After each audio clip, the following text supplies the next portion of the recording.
All right, welcome to the Unbroken Ground, Season 4, Episode 2. A little later in coming, just had some other things going on this week, and so just getting around to it now. But hey, you know what they say.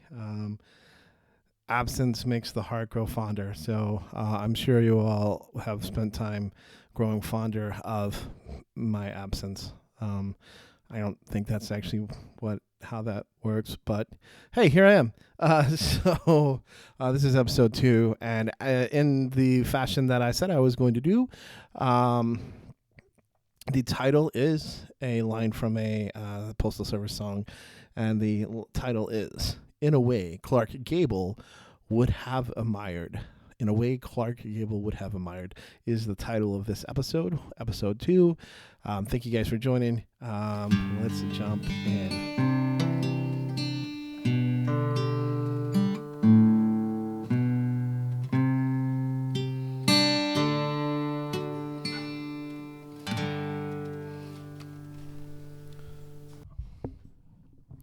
So here's the thing.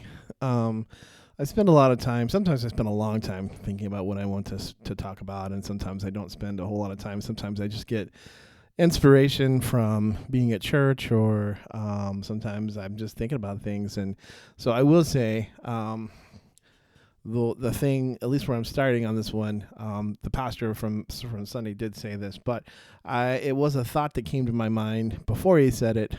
So I'm not stealing it. I am just using it and talking about it because his focus wasn't this, but it was on a passage about Jesus, and Jesus was it's the Passover. Jesus goes to Mary and Martha's house, and Lazarus is there, and Mary decides to break open the expensive perfume to anoint Jesus' feet with.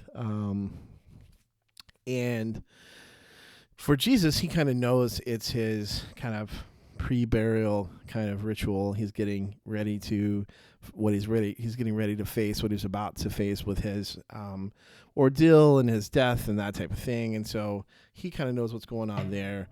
But the other people don't. And of course, one of the people's reactions that gets recorded in that interaction is Judas, who was, one of Jesus's disciples and famously betrayed Jesus.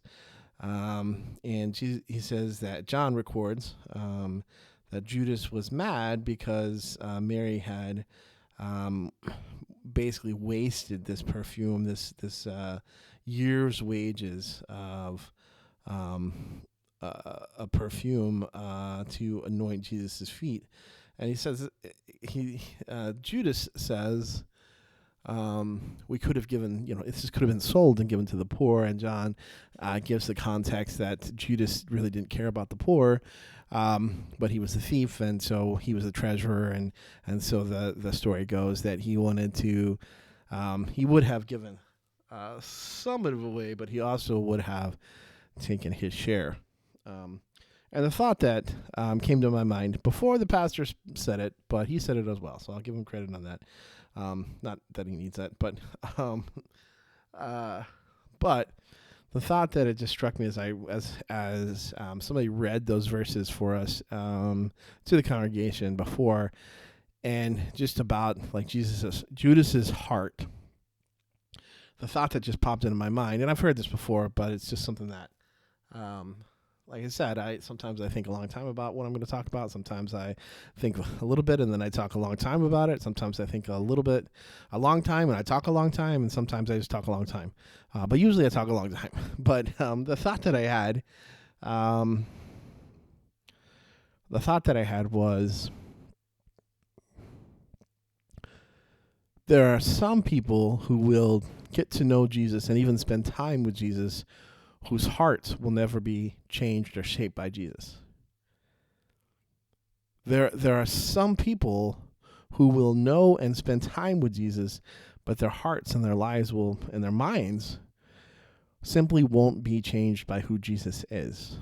And why this is important is because we as Christians, this whole if you listen to season 4, episode 1, I really kind of laid it on thick, that you show what you believe and who you are by what you do.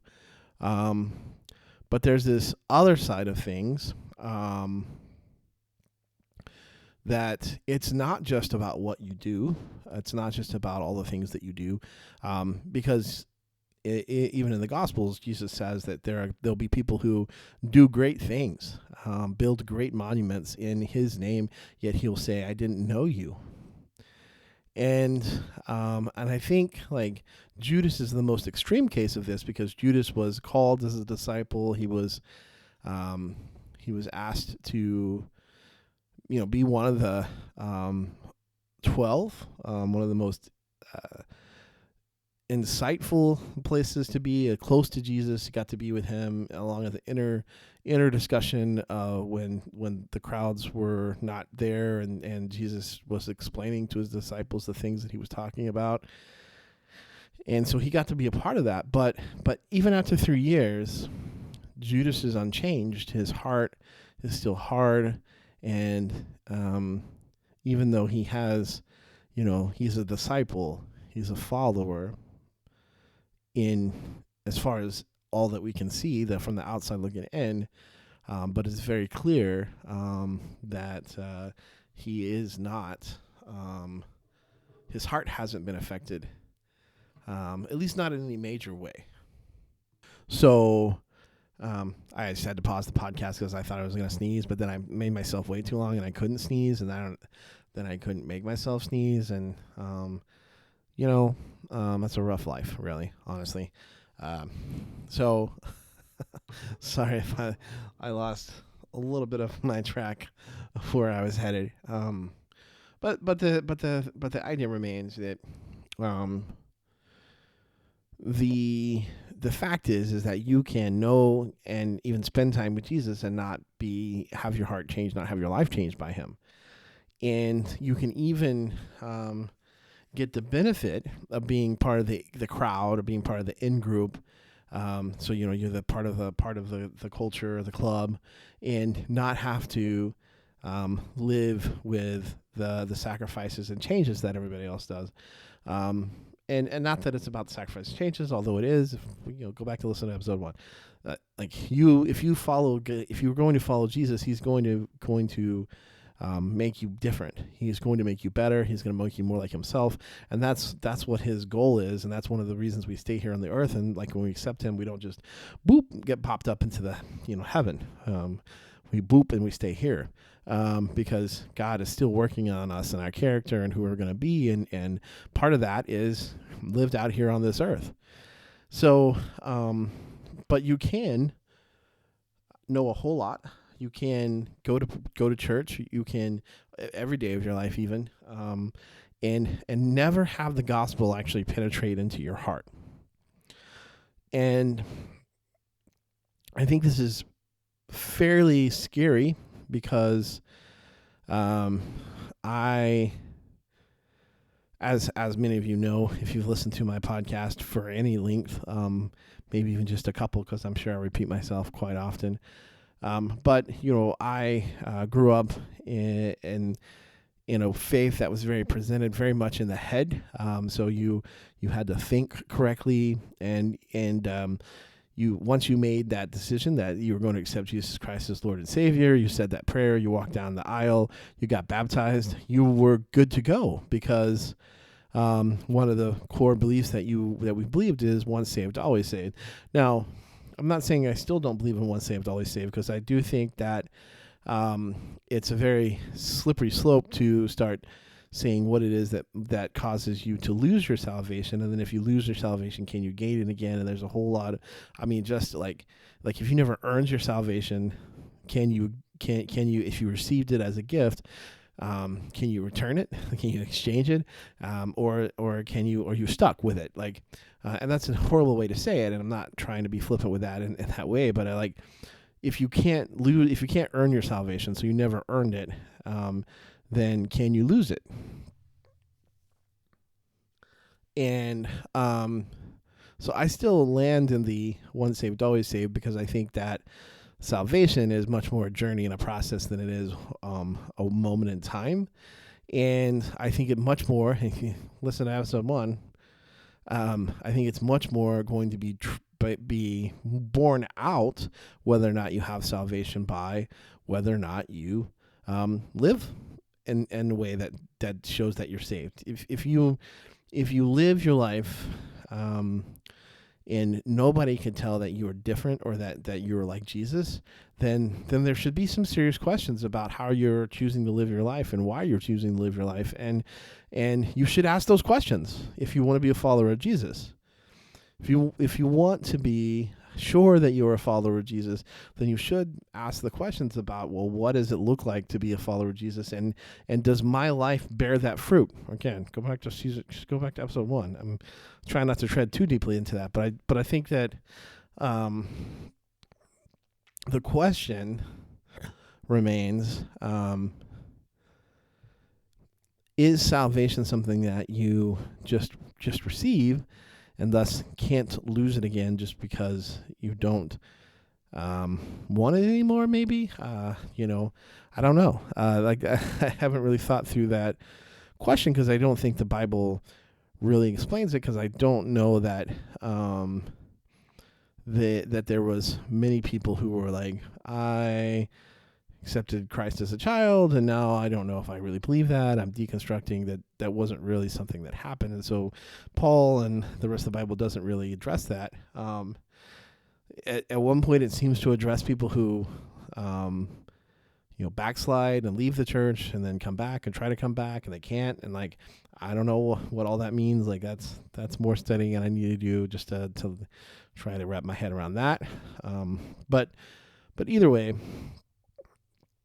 it's important to realize that from the moment that you make Jesus Christ Lord and Savior of your life, your goal is to be more like Jesus every day. And if that's not your goal, if you were just like, yeah, cool, I made Jesus Lord of my life, I'm going to move on now, I'm just going to do whatever I want, then I would have questions about your acceptance of what it means to follow Jesus. Not necessarily your salvation, but your understanding of what it means to be saved. And what the story, the example, at least of what Judas can show us, is that we should be humble in our understanding of how far along we are to being followers of Jesus, and we should be careful to maintain the soil of our heart. And I'm not going to go into all the soils of the heart because I actually did like a 4-part podcast way back in the day. I don't know which one it was. I can look. I probably named it something weird, so but you guys are kind of used to that. But back in the day, I did do a series. I'm looking now. This is stunning podcasting that I am narrating as I look back through finding the I think I did 4 different sermons. I did 4 different podcasts on the soils of the heart, and I think I named them pretty normal, but I don't know if that's true or not, to be honest, because I tend to name my podcast weirdly, so yeah, still. Oh, this is not proving to be fruitful.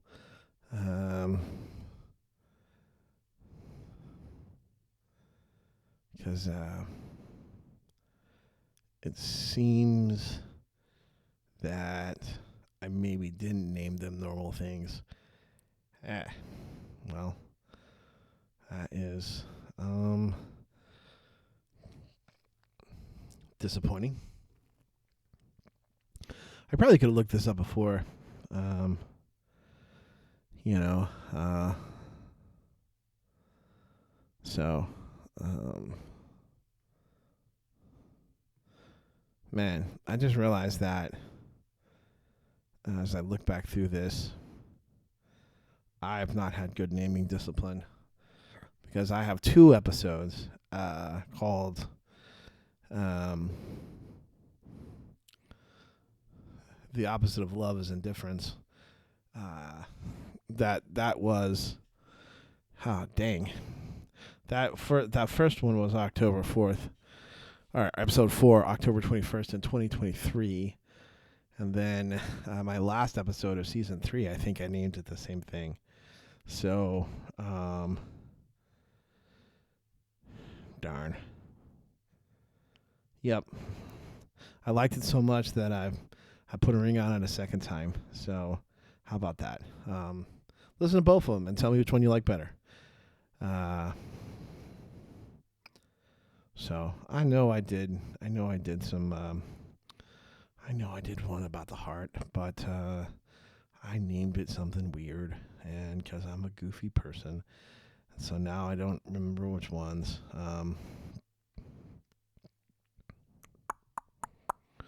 I think it was back here.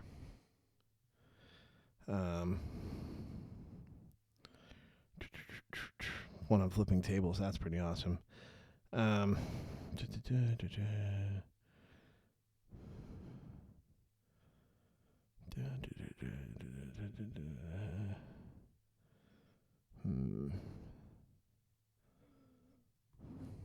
feel like it might be this one, but no, it's not that one. That's one of my favorite titles too. Happy Death Day. So long before I had just a whole like set idea of how I was gonna name some of these episodes. A lot of these are different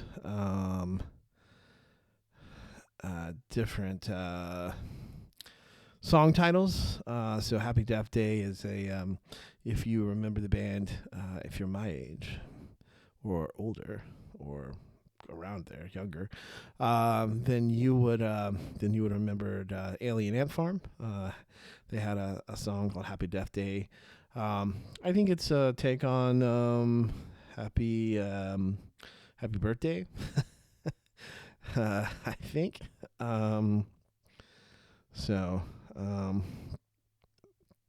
Man, that is. And I'm reading back through these. I didn't realize I was going to go down. I didn't realize I was going down the memory lane tonight. I hadn't planned on that, but here we are. There's episode 3 is one of the other great names of episodes called Tasty Little Death Machines. And so I think I've told the story before, but I don't know. Here we are. I'm going to tell it again. And the story that I'm going to tell is that the Tasty Little Death Machines was the title of an Amazon review for some gummy bears that had that were sugar free, and so they had some certain type of substance in it that acted as a laxative basically, and so you didn't realize that you were taking a laxative as you ate these gummy bears, and so somebody on Amazon reviews called them Tasty Little Death Machines, and so that was like my 3rd podcast, and that was the title, which was just fun because it hasn't definitely blown up or anything, or like there's again tens of people that listen to it, and I'm appreciative for all the tens of people that do listen to it. But I just was having fun because I thought that was a fun name. And now, as you can tell, because I had named all of my podcasts weirdly, I can't even tell you which ones. Or it might have been, oh man, maybe I wrote it on Pathos, and it was a series. Maybe that's what it was. Maybe it wasn't a podcast. Oh, I need to get back to writing on Pathos, by the way. I am slowly working my way back into that too. But again, been busy, had some different things going on. But hey, this could be the crossover that we all didn't know we needed. Let me pull up that Pathos. Pathos is a place where religious people blog. Somehow they let me do it there. I don't know how. I don't. And they actually sent me an email. I think they probably just like, I wonder if this guy's still alive, because I haven't done anything in a long time. And so the other day they were like, hey, we haven't heard from you in a while. It's been like a year, almost a year and a half now. But I mean, I was writing an article, a blog. I am going to finish it and submit it. At least they still have. The last time I wrote about Joel Ansett, and how good he is. That was September 21st. So I haven't. Yeah, it's not even been a year. So it's very possible that the series on the heart is actually something I wrote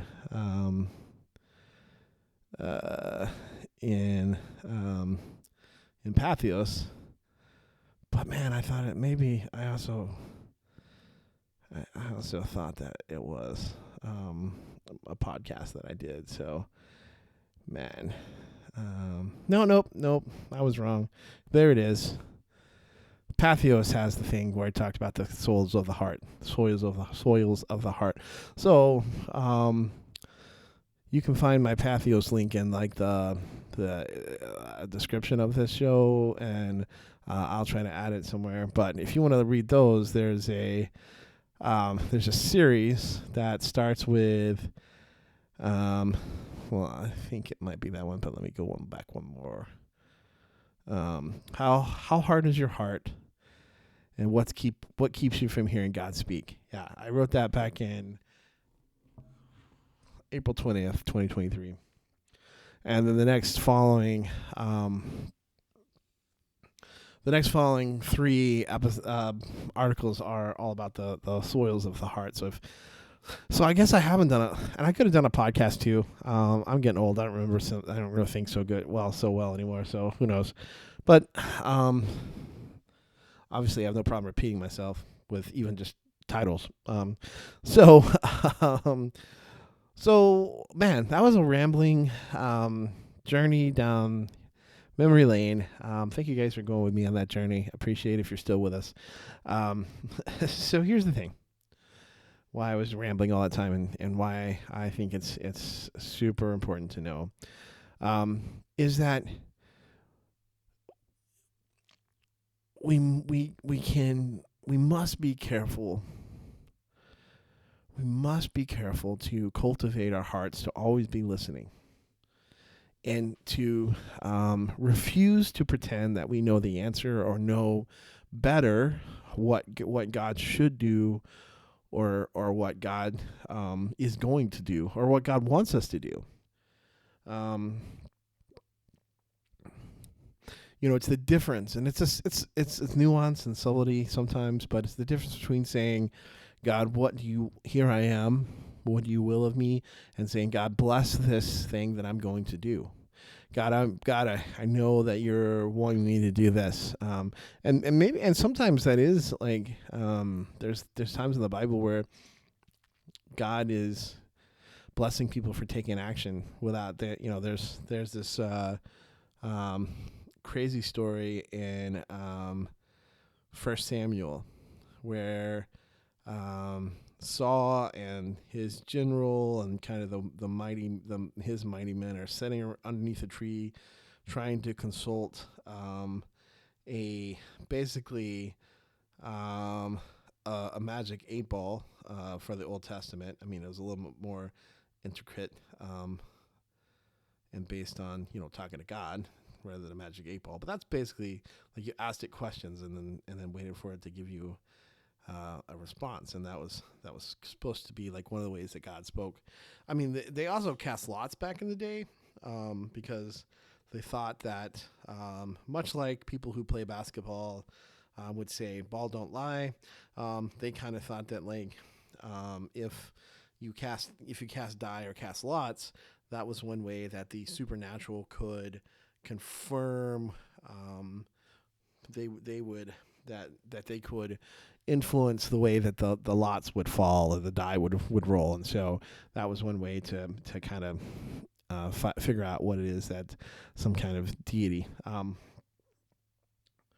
Man, I'm getting the rabbit trails are deep. So, um, so anyway, Saul, King Saul, and his men are rolling the Old Testament magic 8 ball, and while they're doing that, they're like, "Should we attack the Philistines?" Saul's son Jonathan grabs his armor bearer, and Jonathan has a sword, and the armor bearer doesn't. But he's like, "Well, tell you what, we're gonna go over to the bottom of this cliff." And if the Philistines tell us to come on up, we know God's with us and we're going to take the day. And if they say, "Hey, wait down there, we're going to come down to kill you," well, no sense in climbing up so we can die. And so they get over there, and the armor man's like, "I'm with you, let's go." So we get over there, and Jonathan, yells at the Philistine yells down, is like, "Hey, come up here so we can teach you a lesson." And so Jonathan comes up and starts just wrecking the Philistine camp, and like Saul and all the other soldiers are like, "What's going on?" Because they're still hanging out around the Old Testament magic 8 ball, and they're like, "Saul's got the sword, and Jonathan's got the sword, and the Philistines are fleeing," and so all the Israelites suddenly get up and go into battle, and so there is a sense that sometimes God rewards when you take action. That there can be a bit of too much hand wringing, too much waiting, looking for the sign. The old joke of the guy who was stranded on his house, surrounded by rising waters, and there was a rescue boat that came by, and they're like, "Hey, get in the boat. We'll take you out." And he's like, "No, I'm waiting on God. God's gonna save me." And so then the helicopter flies by, and the helicopter lowers a ladder, and he's like, "Hey, get in the boat. We'll take you out of here." And eventually the water gets so high, then the guy drowns. Guy gets to heaven, and he's like, "Jesus, why didn't you save me?" And of course, God said, "I sent you a boat and a helicopter. What else did you want?" And that is that idea of like, "Oh, I'm waiting only for supernatural," or I'm more supernatural because I'm waiting. I'm waiting on a word. I'm waiting on a sign of what I should do. And so there can be too much hand wringing sometimes. There can be too much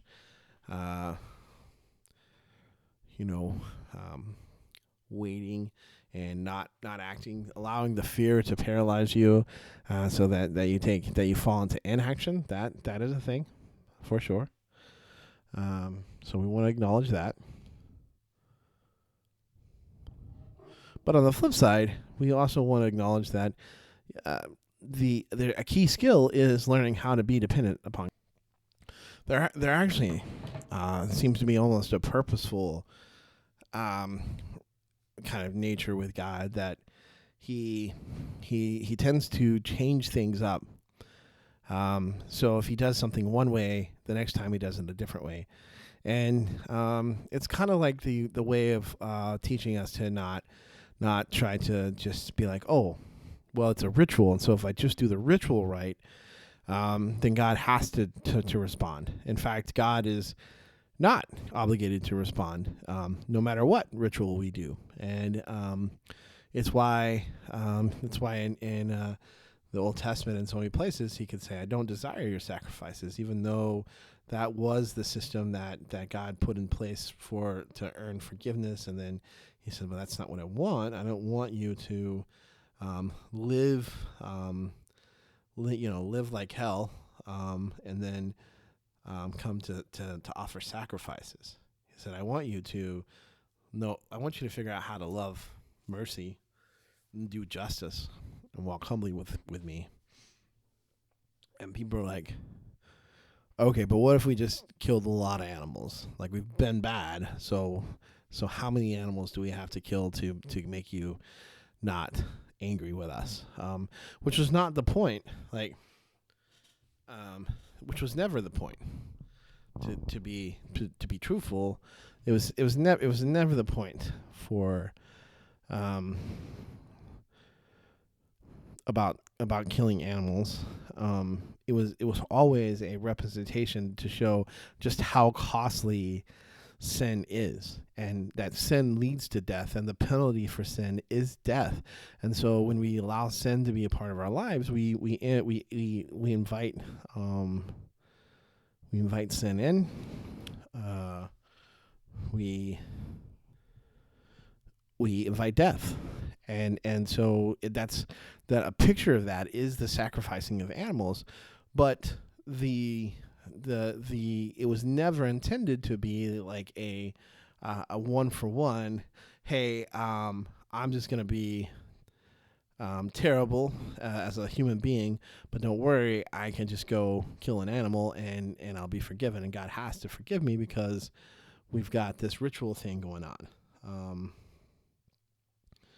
And that's why in Micah, the prophet's like, you can sacrifice thousands and not get my forgiveness. He's like, I don't want your thousands upon thousands of animals being sacrificed. That's not what I want. He's like, I want your hearts, and because I have your hearts, I want you to walk, and I want you to love justice, and I want you to seek justice and to love mercy, and that's why we scroll forward to Jesus in the temple when he's tossing the tables, and everybody likes to reference that. Jesus quotes that verse. He's like, because that's what, Micah, a few verses before the love justice or seek justice, love mercy. Man, I'm messing it up. Sorry. You guys know it. If you don't, look it up. Walk humbly with the God.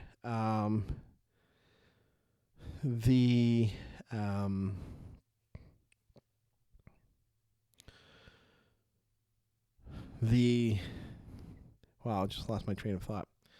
Well, I'll tell you why I lost my train of thought. I was doing Bible study with my 6th grade boys tonight, and I just remembered I had told one of the boys that we'd get back to a verse in Romans that we never did, because I probably quoted it wrong. And so maybe tomorrow I'll text his dad and let him know, hey, this is the verse we were talking about. But Micah 4 is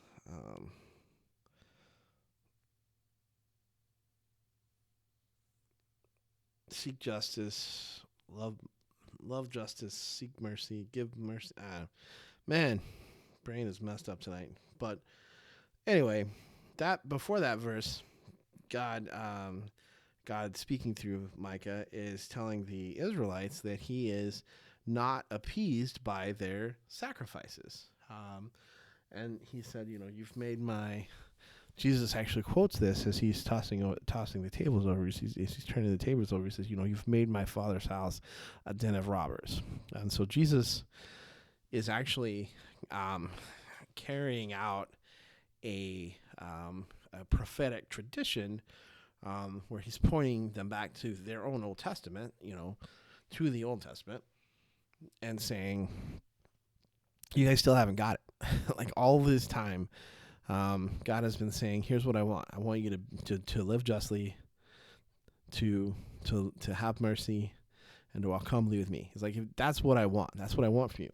I don't want the sacrifices. The sacrifices are symbolic, and they are helpful in us understanding the cost of what it means to sin and have a broken relationship with the creator of the universe. Like that does represent something, but it's not the point. And the point isn't just to live however you want to live and then be like, well, but I've sacrificed the animal, which gets us back to, we've run full circle, which gets us back to, the point is in knowing Jesus is not just to have a point in time where you said, hey, I've accepted Jesus, I'm saved, and so I don't have to do anything anymore. I just have to set in this salvation, and that's it. And yet the point is not that. The point is, like, if you come to know Jesus, then you are going to, if you really, really, really, really meet Jesus, and you're surrounded by people who love you, then they are going to help you chase after being more like Jesus. And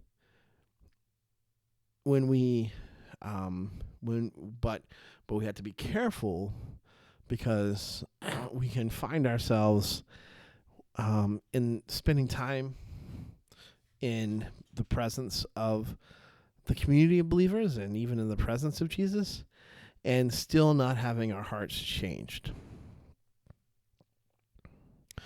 It's not about the quiet time. It's not about the prayer. It's not about the time spent at church, or the time volunteered for church, or the money given to church, or the time spent serving the poor, or any of those things.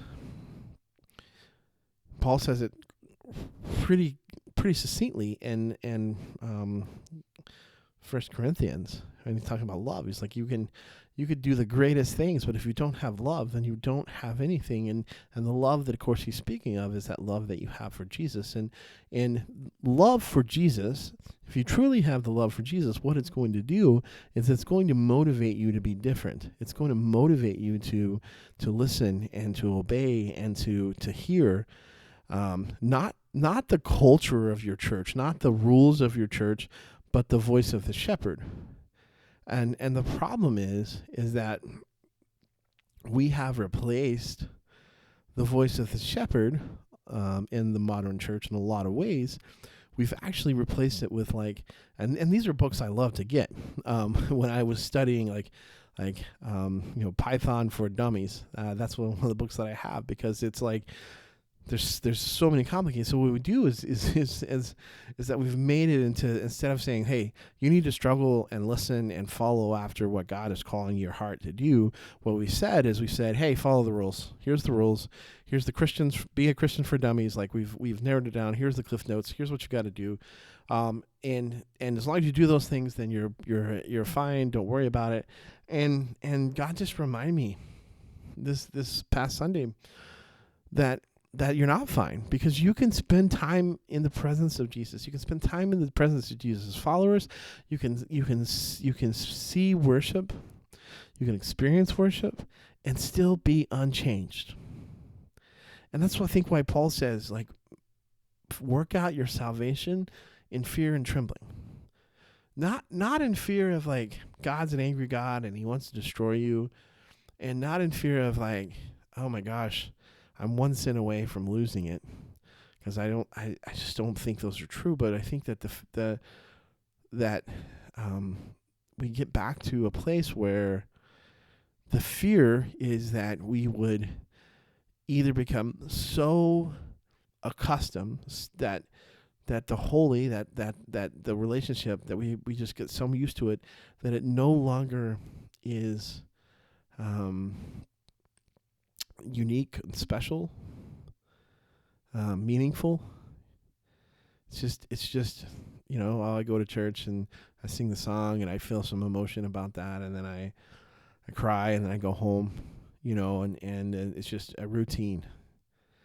And there's just this reality that if you truly get to know God, that he just knocks your socks off all the time. There will be seasons, and that's, there will be times when it'll be harder, when times it'll be easier. But the difference is that in the times where it's hard, you are still earnestly seeking him with your heart. And if you do that, if you really are seeking him, then you'll be fine. But we should be at least aware as Christians, as followers, as cultural Christians, a lot of America is that there is a danger in simply being Christ adjacent and not Christ followers. There's a danger in being in the presence of God, but never giving our presence to God. Man, apparently I want to be poetic tonight. We can be Christ adjacent because we can be in the community and yet never know God. Because the truth is that it's a performative thing. You can act like you know how to be a Christian. Like, kids learn this really well, really early on, and give church answers really well.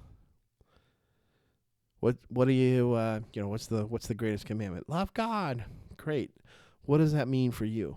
How does that change the way you interact with your daily life? I mean, just next time you have a kid that gives that, answers like Jesus or loves God, great. What does that do? Now get it.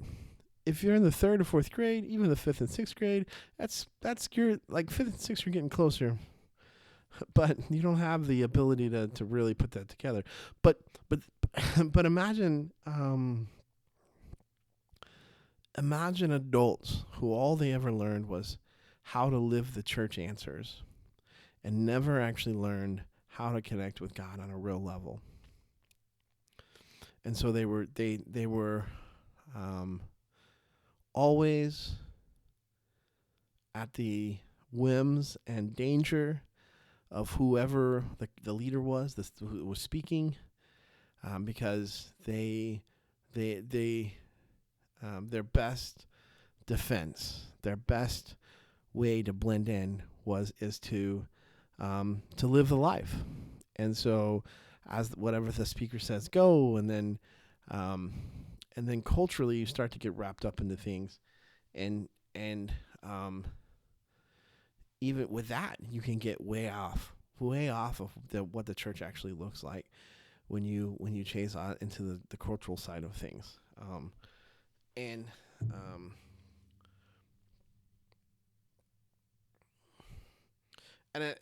that's where you get into things like Christian nationalism and those type of things. And some of you are probably like, well, how does that even happen? And the way that it happens is that, and because again, I will tell you a story about my life and what I've seen and the things that I've grown from. Now, before I do that, I just want to say, before I talk about these things, here's the deal. There are many things in the Bible that are hard to understand and that are hard to apply. And anybody who tells you that, no, everything is simple and here's the things that you should, they're wrong. Or they are afraid and they're peddling and selling you something. There are things that are easy to understand. God loves you. Jesus died for your sins. You should be his follower. Those are pretty clear, okay? But then there are things that are not, things that are pretty complicated, and a lot of times we treat them like they aren't complicated. And when we do that, we really mess with the fact that nuance is what needs to be. So, for example, what I wanted to say is, like, if you believe something that I talk about and you're like, well, I believe that that's true, that it's in the Bible, and that's what my pastor has taught me, and so I can't. Good. If you've studied the Bible and that's what the conclusion you've come to, then hold on to that. I in no way know what I'm about to talk about definitively. I have no way. There's not some special message from God that I have, but here's what I would tell you: how you can go down this path where you can be Christ adjacent and not look like him. And thus, I would argue that if your life doesn't produce the fruit that Jesus says it should produce, then there's some major questions you need to ask. And not looking like Jesus when you live your life is a major red flag. So, but here's how it happens. So I grew up in a Baptist church. I grew up and there's a certain theology that was practiced and taught. It was just understood that that is the way. That's what the Bible said. And I grew up reading. When I got into high school, that's when the first Left Behind books came out, and that was kind of just. It was just kind of. It was never. In my church culture, it was never really debated that the rapture wasn't going to happen. That was just taken for granted. And you're like, well, what about now? What do you believe? I'm not saying I don't believe. I'm not saying I don't believe in the rapture, but here's what I don't believe in: is I don't believe in the way that the dispensationalists put together how the world works now and how the end times is going to work. But so many people were told that this is the only way that the church has ever believed, and how you start to enforce that is you basically begin to say, well, if you believe anything different, then you're a heretic, and if you're a heretic, you can't be saved. And so one way to enforce a almost a monolithic belief system is by basically labeling everybody else that is outside of that belief system as an enemy, as wrong, and as under the judgment of being perishing. So if you don't believe as my church believes, this is what they would teach, that if you don't believe as my church believes, then you can't have salvation, because salvation can only be had by the people who do X, Y, and Z. So if you don't believe X, Y, and Z, then your salvation is suspect. That is how you keep people in line, because I don't, as the alternative was portrayed, is that I don't want to spend an eternity in suffering and torment. So if you tell me that my salvation is dependent upon my believing and aligning my beliefs with this church that I'm going to, then I'm probably going to do that. But I am a contrarian. I bet you didn't know that unless you've listened to my podcast. You realize I'm just a hipster waiting for the next thing to say that I was too good for, or better I did before anybody else did. But here's the thing. I read Left Behind, at least a couple of the books, and then I read the book of Revelation. And here's what I found. As a young man, 19 years old, there's no rapture in Revelation. Did you know that? Yes, you're listening. There's no rapture in Revelation. Paul talks about this idea that when Jesus returns, the saints will go up. And the idea of this pre-tribulation rapture basically is this idea that Revelation lays out this period of tribulation that people are going to have to go through. And so then it's assumed, honestly, it's some very, in my opinion, some very intricate theological acrobatics to get to this place. But anyway, it's assumed that God, because God loves the elect and the people that are already saved, he is going to just rapture them out before the tribulation happens, because Revelation is all about the end of times, and before the end of times can happen, there has to be tribulation, and there's all of these things that have to happen, and these signs, but the rapture, if you read Revelation, it's not actually in the book of Revelation.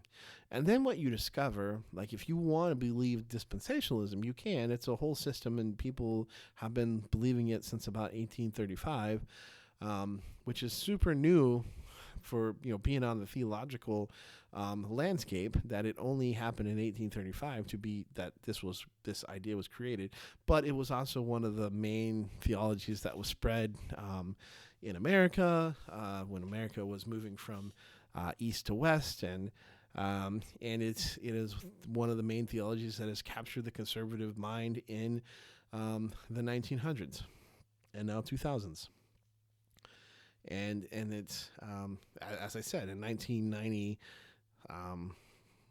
1997, 98, started reading the Left Behind books. So there's whole books about it. There's whole movies that are made about it, and so it's definitely in the psyche. Um, but if you, it's very cult like. So I'm just gonna say that outright. But if you say, if I were to go and speak to somebody who was a dispensationalist, they would tell me that I'm wrong, and they would question my heart. Well, I would say I've had that conversation with a Calvinist who was like, well, you're just depraved, so you can't see the beautiful truth of what Calvin believed. And I just want to be like, well, what if Calvin's wrong? What if he got it wrong? I mean, what if like we point back to him, but what if you got what if Martin Luther was good about, like, yeah, you got to point some things out about the Catholic Church, but he was wrong about so many other things. So what do we do with that? You know, the idea that these guys who lived so long ago, we trace back and we're like, whoa, this is our theology that we have to have. I don't know. Like, I think you ought to question that. But again, I'm a hipster and a contrarian, so of course I'm going to think that you have to question things. But but the way that you do that is basically you say, hey, if you're with us, then you'll believe these things and you'll vote this way and you'll act this. Like, this is where it becomes like that easy, right? That easy Christianity. It's like, here's the rules. Don't drink, don't swear, don't say cuss words when I say swear. Don't buy alcohol in the presence of other people. Don't get drunk. Don't dance. That used to be one. Don't swim on Sundays. All of the don'ts that, and don't do vote Republican. Do be a conservative. Don't dare be a Democrat. Don't dare be a liberal, because those people, we're not sure that they're saved. And so when you start wanting to A, belong to a community, and B, concerned about your eternal salvation, then it becomes easier just to go along with the flow, the crowd. And some people are like, well, that's sad. People shouldn't do that. I agree, but they do, and so what we have to be, and so that's how that happens. It's how people, it's how we get to what feels like a totally different world that we're living in. That you talk to some people and they're like, oh, and they talk about certain news events, and you're like, that is not the way that I've heard that, or that's not the way I saw that. And it's so different, and they're not even trying to be wrong or ironic. That's just what they've been taught to believe. That's what they've accepted. And don't think that the other side, wherever side you might be on, you're just as susceptible. So what do you got to do? Well, you have to search. You have to be willing to, as David talks about, you have to be willing to ask God to search your heart and to know you. And because being Christ adjacent is not being a follower of Jesus. Being like Christ in things that don't even touch your heart, it's not a follower of Jesus. It's knowing and being known by him. And that takes effort, and that takes prayer, and that takes patience, and that takes time. But it's worth it.